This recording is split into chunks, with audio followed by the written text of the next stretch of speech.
to seize the gnosis. We're here to gain knowledge together. I'm hoping that you join me for this article I'm going to read to help us learn about what kind of spell the world has been under through different institutions like the CIA, NASA, Hollywood, the New Age movement. Let's see how the Secret Council of Nine, how it's involved in all of that.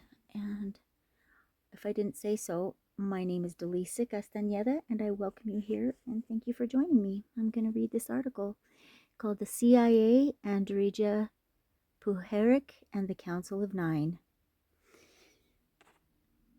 One New Age channeling cult, above all the rest, has had a huge, very disturbing influence on hundreds of thousands of devotees worldwide. Known as the Nine, its disciples include cutting-edge scientists, multinationalists, multimillionaire industrialists, and leading politicians. This exclusive extract, based on the Stargate Conspiracy by Lynn Picknett and Clive Prince, looks at the sinister origins of the Nine. Typical Council of Nine message. I am the beginning, I am the end, I am the emissary. But the original time I was on the planet Earth was 34,000 of your years ago. I'm the balance, and when I say I mean because I am an emissary for the Nine. It is not I, but it is the group. We are 9 principles of the universe, yet together we are one. This is typical of the channeled pronouncements of the Council of Nine, or just the Nine. They contain all the usual New Age ingredients of grandiose statements, shaky grammar, and unprovable predictions. But unlike all the other channeling cults, that of the Nine has serious clout. Perhaps the reason for this is that they claim to be the Ennead, or the 9 major gods of ancient Egypt. Or could there be another reason? One that owes more to the X-Files than the pyramid texts. Although the Nine may appear to be quintessentially a modern phenomenon, our research uncovered its truly astonishing pedigree. In fact, the story begins nearly 50 years ago in a private research laboratory in Glen Cove, Maine, called the Round Table Foundation, run by a medical doctor named Andrija Puharic, also known as Henry K. Puharic, set up in 1948 to research the paranormal. Among the noted psychics studied at the foundation were the famous Irish medium Eileen Garrett and the Dutch clairvoyant Peter van de Herk. Prominent members included the influential philosopher and inventor Arthur M. Young and the socialite Alice Bouvignier née Astor. In December 1952, Puharic brought into his laboratory an Indian mystic named Dr. D.G. Vinod, who began to channel the Nine, or the 9 principles. In the months before Vinod returned to India, a group met regularly to hear the Nine's channeled wisdom.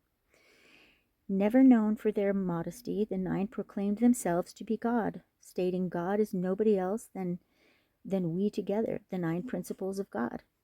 3 years later, there appeared to be independent confirmation of their existence. In Mexico, Puharic and Young met Charles and Lillian Lafayette, former Christian missionaries who were by then prominent in the burgeoning UFO contractee movement. For a description of their involvement in the Dorothy Martin Circle, see Jeremy Clark's When Prophecy Failed in FT 117. Back in the States, a few weeks later, Puharic received a letter from the Lafayettes containing messages received by their group's channeler. This message also claimed to come from the 9 principles. Even amazingly, including references to the earlier communications transmitted through Dr. Vinod. Could the Nine possibly be for real? Perhaps the answer is embedded in the career of Puharich himself. After disbanding the Round Table Foundation in 1958, he worked for 10 years as an inventor of medical devices and achieved international recognition as a parapsychologist, most famously studying the Brazilian psychic surgeon Arrigo, José Pedro de Freitas. But all that was to pale into significance because in 1971 Puharich discovered Uri Geller. At their first meetings in Tel Aviv, in 1971, Puharich hypnotized Uri Geller in an attempt to find out where his abilities came from. As a result, the young Israeli started to channel spectra, an entity which claimed to be a conscious supercomputer aboard a spaceship. However, Puharich suggested to him that there might be a connection with the Nine Principles, and Spectra readily agreed that there was. The Nine claimed that they had programmed Uri Geller with his powers as a young child. Through Uri Geller, the Nine alerted Puharich to his life's mission, which was to use Uri Geller's talents to alert the world to an imminent mass landing of spaceships that would bring representatives of the Nine. However, Geller, by now an international psychic superstar, bowed out in 1973 and has resolutely turned his back on the Nine ever since Puharich had to find other channels. He joined up with aristocratic former racing driver Sir John Whitmore and Florida-based psychic and healer Phyllis Schlemmer. They found a new channeler, a Daytona cook known to history only by their pseudonym Bobby Horn, who lived to regret his dealings with the Nine, driven to the brink of suicide by their constant demands. He too dropped out of the scene, his despair being dismissed by Whitmore as signs of instability. After this, Phyllis Schlemmer was appointed the authorized spokesperson for the entity, known simply as Tom, who represented the Nine. Puharich, Whitmore, and Schlemmer then set up Lab 9 at Puharich's estate in Ossining, New York. The Nine's disciples included multimillionaire businessmen, many hiding behind pseudonyms and including members of Canada's richest family, the Bronfmans, European nobility scientists from the Stanford Research Institute, and at least one prominent political figure who was a personal friend of President Gerald Ford. We also know that Lyle Watson, then the darling of the alternative scene because of his seminal 1973 book Supernature, was involved, as was the influential counterculture guru Ira Einhorn and Gene Roddenberry, creator of Star Trek. Patterns. The key to predicting eclipses is noticing that they occur in cycles, or at more or less regular intervals. The sun goes around the sky once a year, the moon once a month. This means that every month the moon overtakes the sun. This happens to the moon at the new moon, and this is when solar eclipses occur. But of course, we don't get an eclipse every new moon. This is because the moon has an elliptical orbit. Sometimes it passes above the sun when it overtakes it, sometimes below. But the moon's elliptical orbit has its own cycle. It returns to the same place it started from every 18 years or so. Thus, it's seen from the same place on Earth. An eclipse will be followed by another one just over 18 years later. Roddenberry was part of that circle in 1974 and 1975, and even produced the screenplay for a movie about the Nine. How much he was influenced by them is unknown, although it is said that some of their concepts found their way into the early Star Trek movies and The Next Generation and Deep Space Nine. What a giveaway series. There is a character named Vinod in one Deep Space Nine episode. Another key player in Lab 9 was Dr. James J. Hurtak, who was appointed Puharich's second-in-command by the Nine. In fact, Hurtak had been independently channeling the Nine since 1973.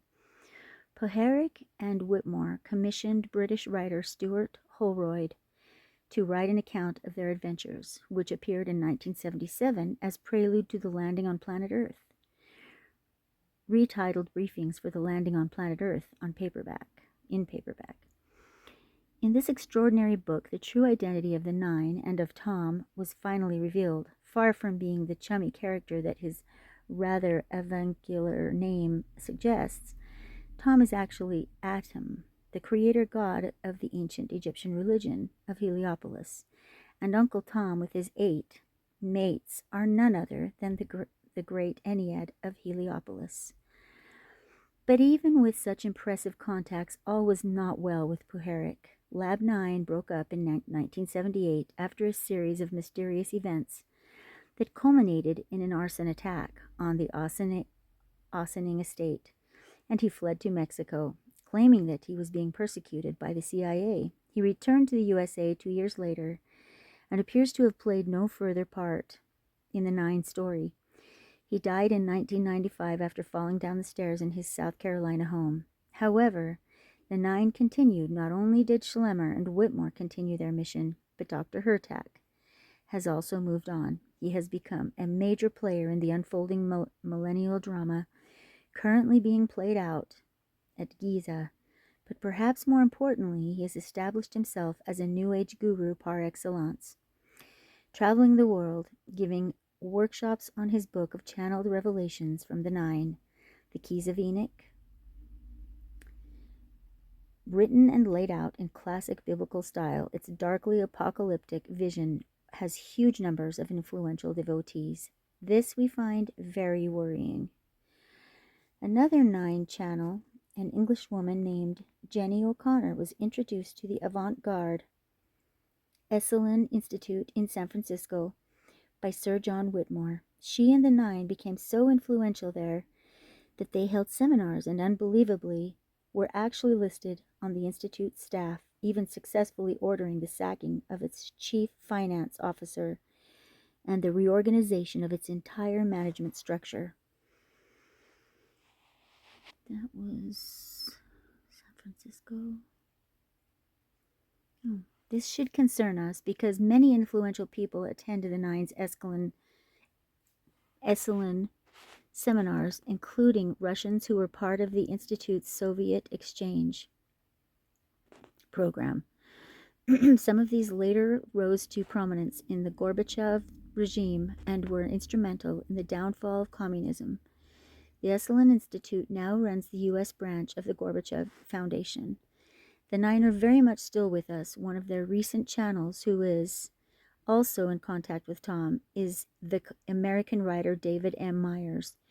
He is co-author with Britain's David S. Percy of that extraordinary Tom, 2/3, A History of the Galaxy and the Human Race, according to Myers' otherworldly contacts, who clearly have no sense of the absurd. Percy, best known as a champion of the face on Mars and the hoaxing of the Apollo moon landing, was at one time part of the Schlemmer Circle. Among the other major proponents of the monuments of Mars and their alleged connection with ancient Egypt is none other than Dr. James Hurtak, the Nine's great prophet, who has promoted this idea since as long ago as 1973. Richard C. Hoagland, familiar to FT readers as another unrepentant Mars face enthusiast, is also clearly under the Nine's spell. David Myers and David Percy were respectively American and European Director of Operations for Hoagland's Mars mission. In fact, his interpretation of the Monument of Mars comes directly from the Nine. Flake though he may appear increasingly in these hallowed pages, but his influence over huge swaths of the hungrier mystery seekers is undeniable. This is the man who addresses rapt audiences at the United Nations.